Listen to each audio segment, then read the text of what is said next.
Hello dear student, स्वागत है आप सभी का सोहम क्लासेस के इस नए वीडियो में। मैं संजीव सर। स्टूडेंट, आज के इस वीडियो में हम बात करने वाले हैं फिजिक्स के महत्वपूर्ण डेरिवेशनों की। ठीक है, यानी कि फिजिक्स में कितने इंपॉर्टेंट डेरिवेशन है, इन सभी डेरिवेशन का सोल्यूशन जो है आज के इस वीडियो में हम आपको बताने वाले हैं। तो सभी बच्चे, जितने बच्चे वीडियो को लाइव देख रहे हैं, सभी लोग वीडियो को शुरू से लेकर लास्ट तक देखिएगा, जिससे एक एक चीज़ें आपको अच्छे से कंफर्म हो जाए। और आपको पता ही है कि डेरिवेशन का पोर्शन जो है आपके बोर्ड एग्जाम में कम से कम डेरिवेशन से 20 नंबर के क्वेश्चन आएंगे। ठीक है, ये जितने डेरिवेशन आज की इस वीडियो में मैं कराऊंगा, ये सारे डेरिवेशन इंपॉर्टेंट है, कहीं ना कहीं आपके बोर्ड एग्जाम में जरूर पूछे जाएंगे ये सारे के सारे डेरिवेशन। और इसी डेरिवेशन पे बेस्ड आपके न्यूमेरिकल भी पूछे जाते हैं। ठीक है, तो ऐसा नहीं है कि न्यूमेरिकल आपका कहीं अलग से आता है। अगर आप डेरिवेशन को अच्छे से समझोगे तो न्यूमेरिकल भी आप आसानी से कर ले जाओगे। इसीलिए एक तीर दो निशाना और ध्यान से देखिएगा। ठीक है, तो अगर हम इंपॉर्टेंट डेरिवेशनों की बात करें तो आपको पता होगा कि चैप्टर नंबर 1 से लेके 6 तक, ठीक है, 2-3 वीडियो हम आपको प्रोवाइड कर चुके हैं, जिसमें चैप्टर नंबर 1 के सारे इंपॉर्टेंट क्वेश्चन कंप्लीट कर दिए गए, चैप्टर नंबर 2 के सारे इंपॉर्टेंट क्वेश्चन कंप्लीट कर दिए गए। तो आज हम बात करने वाले हैं चैप्टर नंबर 3 यानी कि विद्युत धारा। ठीक है, इसमें कौन कौन से इंपॉर्टेंट डेरिवेशन है और उसके हमें किस तरीके से सॉल्व करना है, वो चीज़ आज हम देखते हैं। तो सबसे पहले अगर चैप्टर नंबर 3 की हम बात करें तो सबसे इंपॉर्टेंट क्वेश्चन आपका निकल के आता है किरचॉफ का नियम। ठीक है, किरचॉफ का नियम। तो ध्यान से देखिए, किरचॉफ का नियम क्या है। किरचॉफ का नियम, तो किरचॉफ के अगर हम नियम की बात करें बच्चों, तो किरचॉफ ने जो है 2 नियम दिए हैं, यानी कि वैद्युत धारा संबंधित जो है इनके 2 नियम है। ठीक है, किरचॉफ के नियम की अगर हम बात करें तो किरचॉफ के जो है कितने नियम है, 2 नियम है। ठीक है, जिसमें से प्रथम जो इनका नियम है, प्रथम नियम, ये आप सबको पता है, इसमें कुछ करने की जरूरत नहीं है। ठीक है, जो प्रथम नियम है, ठीक है, ये है हमारा संधि का नियम। किसका नियम? संधि का नियम। ठीक है, या जिसे हम जंक्शन लॉ भी बोलते हैं, संधि का नियम।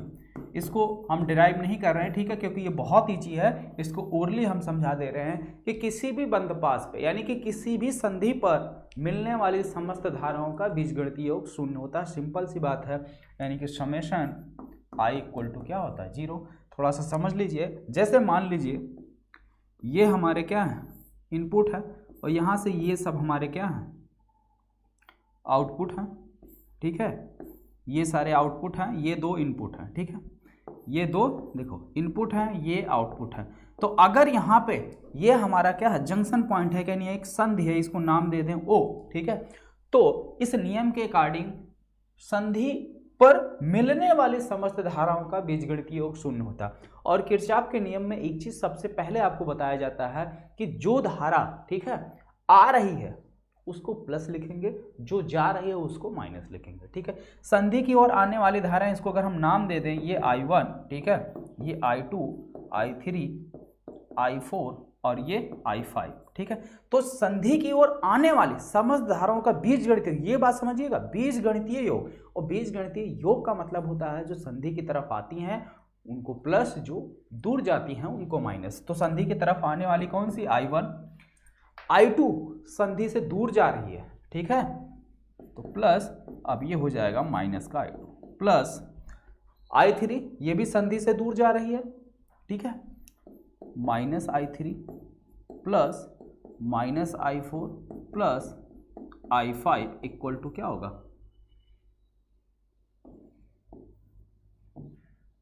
ठीक है, इक्वल टू 0, इक्वल टू 0। ये है किरचॉफ के प्रथम नियम। ठीक है, अब इसको ओपन अगर आप करोगे तो यहां से क्या मिल जाएगा, I1 minus I2 minus I3 minus I4 plus I5 equal to 0। ठीक है, या इसी को शॉर्ट फॉर्म में हम लिख सकते हैं समेशन I इक्वल टू 0। इसे एक और रूप में व्यक्त किया जा सकता है कि जो माइनस है उसको दूसरी साइड भेज दो, तो प्लस वाले इधर I1 है और I5 है, दूसरी साइड चला जाएगा I2, I3, I4, ये चले जाएंगे हमारे दूसरी साइड। ठीक है, तो अब ये देखो, एक इस तरीके से लिखा जाता है और इस तरीके से भी लिखा जाता है। तो इस तरीके से जो लिखा जा रहा है, इसका मतलब ये है कि जो आने वाली धारा है I1 प्लस I2, इन सब का योग जाने वाली धारा के योग के बराबर है। और सिंपल सी बात है, ठीक है, आप जितना कमाएंगे उतना ही तो खर्च करेंगे या उससे एक्स्ट्रा खर्च करेंगे, ठीक है। यानी कि आप जितना कमाओगे उतना ही खर्च कर पाओगे, उससे एक्स्ट्रा तो खर्च नहीं कर पाओगे, वही है ये, ठीक है। इसे धारा संरक्षण का मतलब नियम भी बोलते हैं कि ठीक है, इसमें क्या है कि जो धारा हमारी आ रही है, जितनी आ रही है उतनी ही जा रही है, एक्स्ट्रा धारा जो है हमको नहीं मिल रही है और ना ही एक्स्ट्रा धारा यहाँ पे खर्च हो रही है। तो ये प्रथम नियम है। अब बात करते हैं इनके दूसरे नियम की, जो कि इस चैप्टर का समझ लो जान है, यानी कि सबसे इंपॉर्टेंट टॉपिक है, ठीक है।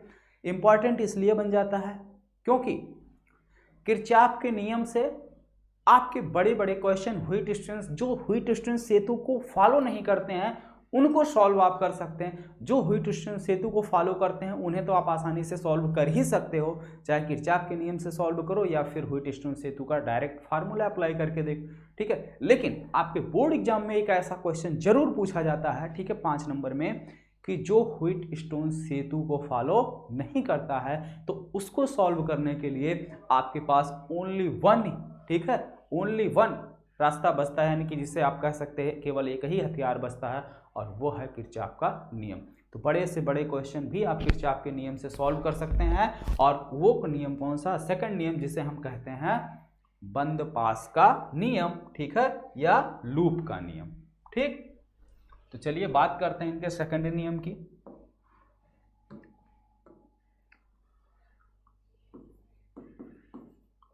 बंद पास का नियम, ठीक है, इसी को हम लोग, मिट क्यों रहा भाई, बंद पास का नियम, इसी को हम लोग क्या बोलते हैं? लूप लॉ, ठीक है, क्या बोलते हैं? Loop law. अब यहां पे ध्यान दीजिए, यहां पे जैसे मान लीजिए हमारे पास ये कोई बंद पास है, यानी कि ये सर्किट है, ठीक है। अब यहां पे मान लीजिए कोई रेजिस्टेंस लगा हुआ हो, ठीक है, यहां पे भी मान लीजिए कि कोई रेजिस्टेंस लगा हुआ हो, ठीक है, यहां पे भी मान लीजिए कि कोई रेजिस्टेंस लगा हुआ हो, ठीक है। अब देखिए, मान लेते हैं यहां पे एक सेल लगा हुआ है और एक सेल यहां पे लगा हुआ है। तो यहां पे एक सेल हम मान लेते हैं इस तरीके से लगा हुआ है, ठीक है, प्लस माइनस। यहां पे भी एक सेल हमारा इस तरीके से लगा हुआ है, प्लस माइनस, ठीक है। अब यहां से ये मान लेते हैं सेल हमारा है E1 और ये मान लेते हैं ये सेल है हमारा E2, ठीक है। यहां से निकलेगी धारा I1, ठीक है, यहां से निकलेगी धारा I2, यहां से निकलेगी धारा I1, यहां से निकलेगी धारा I2, ठीक है। और यही दोनों धाराएं देखो, यहां से ऐसे आएगी इधर से I1 और इधर से आएगी आपकी I2, फिर ये दोनों इधर आपकी कितनी आ जाएगी? I1 प्लस I2, दोनों धाराएं इधर क्या हो जाएंगी? जुड़ जाएंगी, क्योंकि इधर से I1 आ रहा है, इधर से I2 आ रहा है। इसको मान लेते हैं ये प्रतिरोध हमारा R1 है, ये प्रतिरोध R2 है और ये प्रतिरोध कितना है? R3, ठीक है। इस तरीके से ये धारा इधर जाएगी, I2 इधर एंटर कर जाएगी, I1 इधर एंटर कर जाएगी, ठीक है। तो इस तरीके से है। अब यहां पे अगर हम देखें तो यहां पे हमारे पास दो बंद पास बन रहे हैं। क्या बन रहे हैं? दो बंद पास बन रहा है, एक ये पहला बंद पास और एक ये दूसरा बंद पास, ठीक है। अब किरचॉफ का जो नियम है, सेकंड नियम है, सिंपल सी बात है कि किसी भी बंद पास में, डेफिनेशन नोट कीजिए, किसी भी बंद पास में बहने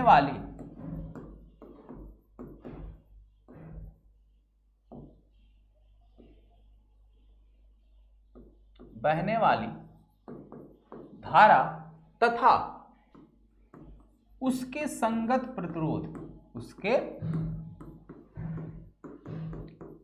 संगत प्रतिरोध का गुणनफल,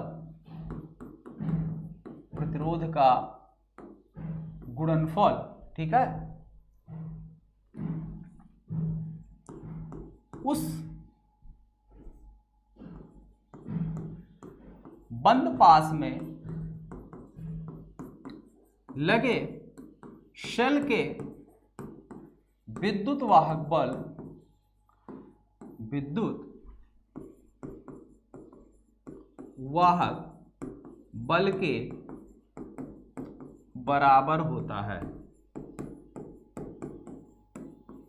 ठीक है, इतनी बात समझ में आई।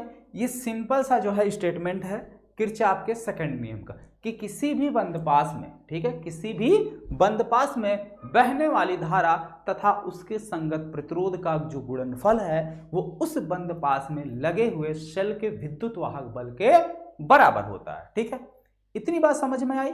अब देखिए, अब यहां पे बंदपास 1 में हम सबसे पहले किरचॉफ का नियम लगाएंगे, क्योंकि यहां पे हमारे पास 2 बंदपास हैं, तो दोनों बंदपासों में हम बारी बारी किरचॉफ का सेकंड नियम अप्लाई करेंगे। ध्यान से देखिएगा, बंदपास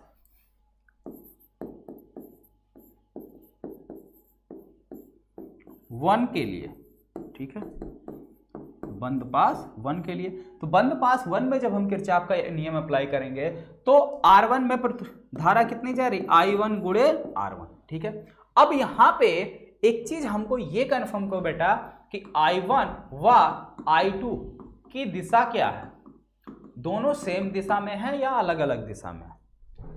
ये चीज हमें कंफर्म करो कि दोनों सेम डायरेक्शन में है या अलग अलग डायरेक्शन में। तो जैसा कि यहां हम देख पा रहे हैं दोनों अलग अलग डायरेक्शन में, दोनों अलग अलग डायरेक्शन में है। ठीक है, कैसे, ये इधर से आ रही है, ये इधर से, तो अगर ये इधर रास्ता ना हो तो ये ऊपर की तरफ जाएगी, ये नीचे की तरफ आएगी। सोचो, अगर यहाँ पे रास्ता हम क्या करें, क्लोज कर दें, यानी कि सिर्फ बंदपास 1 को ही देखें, सेकंड को भूल जाएं। ठीक है, तो यहां से जो धारा आपकी निकलेगी I2, ये I2 ऐसे ऐसे जाएगी, ये ऊपर की तरफ जाएगी और ये वाली ऐसे नीचे की तरफ आएगी। तो दोनों की डायरेक्शन क्या है, अपोजिट है।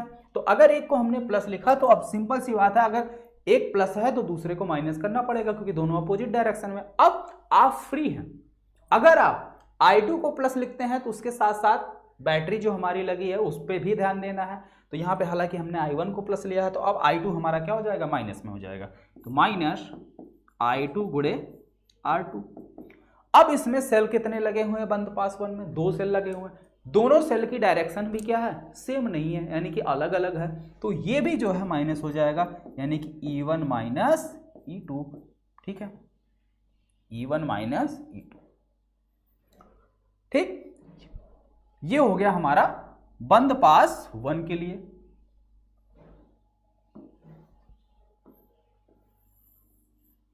ये बंदपास 1 के लिए किरचॉफ का नियम हो गया। ठीक इसी तरीके से अब हम अप्लाई करेंगे बंदपास 2 के लिए किरचॉफ का नियम।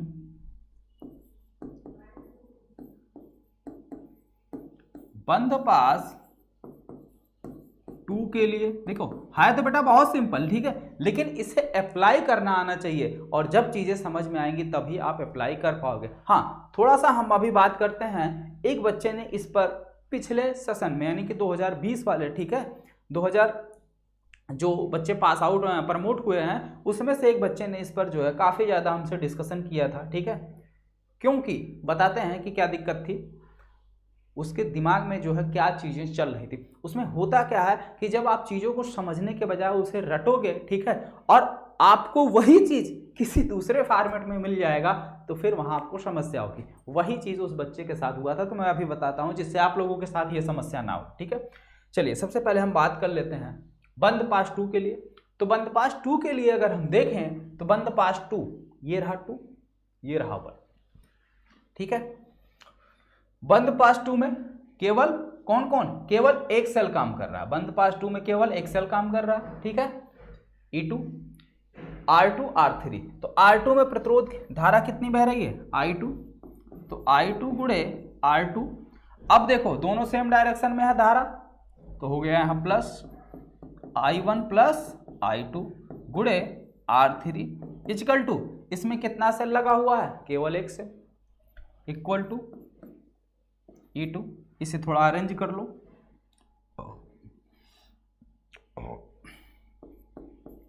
I2 गुणे R2, या ऐसे ही रहने तो क्या दिक्कत है, अरेंज करने की क्या जरूरत है।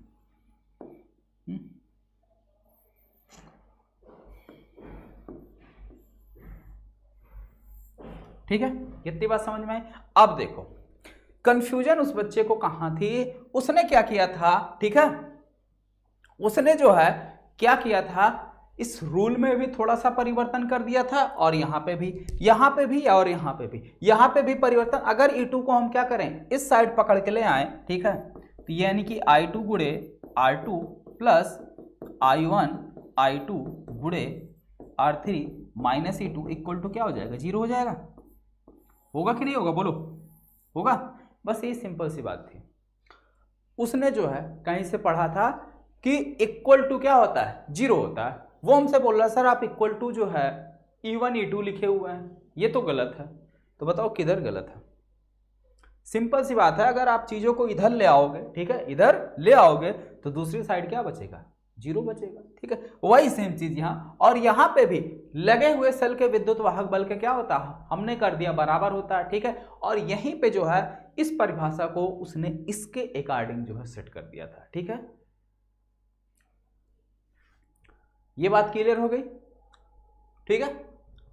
देखो सिंपल सी बात है बेटा, यहां पे किरचॉफ के सेकंड के नियम के लिए जो है हमने एक बंद पास लिया, ठीक है, इसमें 2 सेल लगाए, यहां से धारा निकली हमारी I1, ठीक है, यहां से धारा निकली हमारी I2, ठीक है। तो ये दोनों धाराएं हमारी निकली। एक बार हम बंद पास 1 के लिए जो है किरचॉफ का नियम अप्लाई कर दिए और एक बार बंद पास 2 के लिए, ठीक है। तो इस तरीके से जो है हमारा सोल्यूशन निकला है। अब इसी तरीके से एक क्वेश्चन भी हमने आपको करवाया था, ठीक है, व्हीट स्टोन सेतु टाइप का था, लेकिन वो व्हीट स्टोन सेतु नहीं था। उसमें जो है 4 लूप बने हुए थे, चारों लूप 1 2 3, 3 लूप बने हुए थे। तीनों लूपों में हमने बारी बारी से किरचॉफ का नियम अप्लाई किया था, यही वाला, ठीक है। अब देखो इस चैप्टर से एक और सबसे ज्यादा और मोस्ट इंपॉर्टेंट चीज है, वो क्या है, धारा तथा अनुगमन वेग के आधार पर धारा तथा अनुगमन, ये हो क्या रहा भाई बोर्ड के साथ, धारा तथा अनुगमन वेग के आधार पर, वेग के आधार पर ओम के नियम का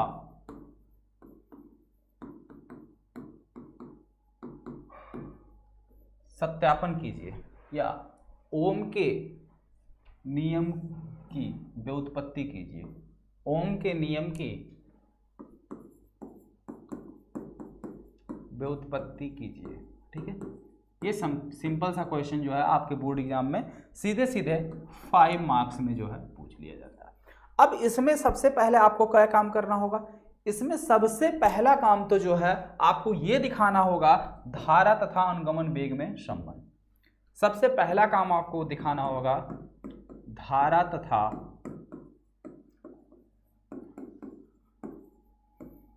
अनुगमन वेग में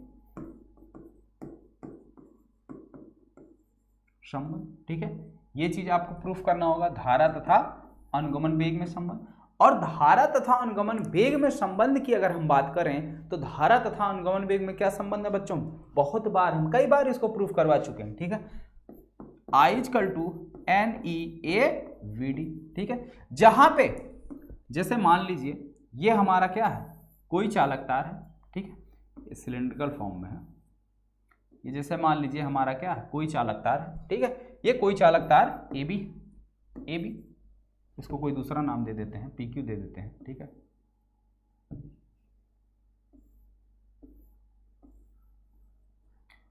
P, ठीक है। अब इस चालक तार की लंबाई कितनी मान लेते हैं, L है, ठीक है। और इसके प्रति एकांक आयतन में उपस्थित मुक्त इलेक्ट्रॉनों की संख्या माना चालक तार PQ के एकांक लंबाई में उपस्थित मुक्त इलेक्ट्रॉनों की संख्या, मुक्त इलेक्ट्रॉनों की संख्या कितनी, स्मॉल n है, ठीक है। तथा A जो है ये ए इसके अनुप्रस्थ काट का क्षेत्रफल, यानी कि ये जो कोई भी चालक तार है अगर आप उसको काट के देखोगे तो गोले के रूप में दिखेगा, यानी कि एक एरिया हमको मिलेगा सर्किल का एरिया, तो उस सर्किल के एरिया का जो क्षेत्रफल होगा उसे हम डिनोट करेंगे ए से, ठीक है। तो वही ए यहाँ पे लिखा हुआ। अब यहाँ पे एक एक टर्म आप समझ लीजिए कि क्या चीजें क्या लिखी हुई है। एन क्या चीज है, अभी अभी हमने बताया कि चालक तार में, ठीक है, एकांक आयतन में या सीधे सीधे चालक तार में उपस्थित मुक्त इलेक्ट्रॉन, ठीक है। ई क्या है, एक इलेक्ट्रॉन पर उपस्थित आवेश है, कितना होता है 1.6 × 10⁻⁻19, आप सबको पता है उपस्थित आवेश, ठीक। वीडी क्या है, वीडी जो है अनुगमन वेग है, क्या है, अनुगमन वेग, ठीक है। और ए क्या है, अनुप्रस्थ काट का क्षेत्रफल, अनुप्रस्थ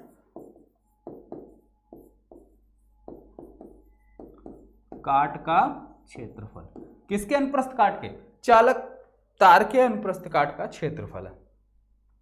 अब ये चीज जो ये रिजल्ट हमने लिखा है, अब इस रिजल्ट को क्या करना है, सबसे पहले आपको स्टेप बाय स्टेप लिखकर जो है प्रूफ करना है, जैसे हमने आपको करवाया है, ठीक है।